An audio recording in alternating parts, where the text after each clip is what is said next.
And then secondly, I think that if you have the opportunity to find a mentor, that is very important. So a lot of entrepreneurs, including myself, have grown immensely by having someone that you can go to behind the scenes when things get difficult to say, how do I... Interesting way.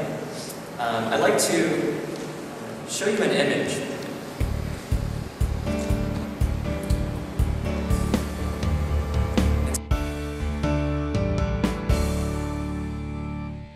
Absolut, weil ich denke, das haben wir als Unternehmen mit den Startups hier gemein, dass wir in einem sehr, sehr dynamischen Markt leben heute, dass wir weltweite Megatrends sehen, die auf uns zukommen, die unser Leben in den nächsten Jahren sehr, sehr stark beeinflussen werden.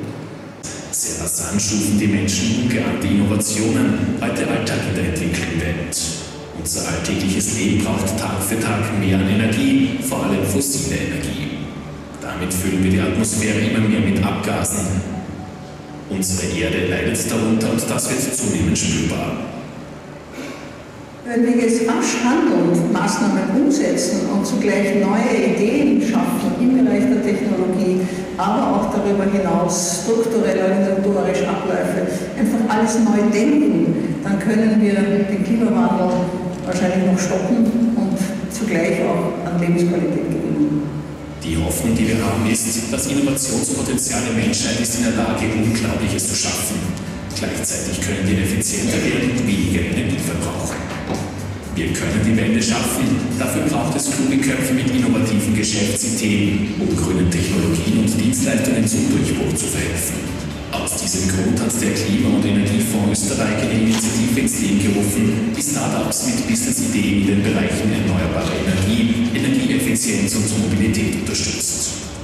Wie wichtig solche Initiativen sind, zeigt auch das enorme Interesse der Wettbewerber. 66 Businessideen wurden für diesen grünen Startup-Wettbewerb eingereicht. Eine Fachjury wählte im Mai 2014 die 10 besten Ideen, die dann am 4. Juni bei einem Kick-Off-Event in den Hofstadien in Wien vor 200 geladenen Gästen bekannt gegeben wurden.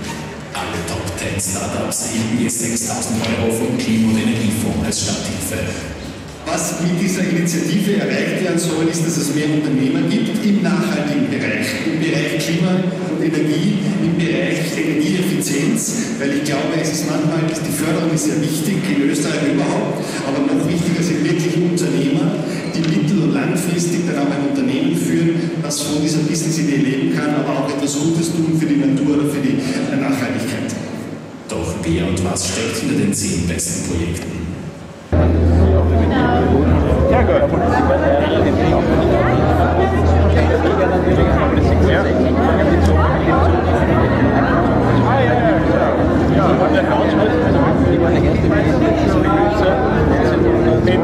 Habe ich ja mal gearbeitet, ja. Über Siemens und über die Post. Richtig, ja. Der Sohn war da, habe ich überholt.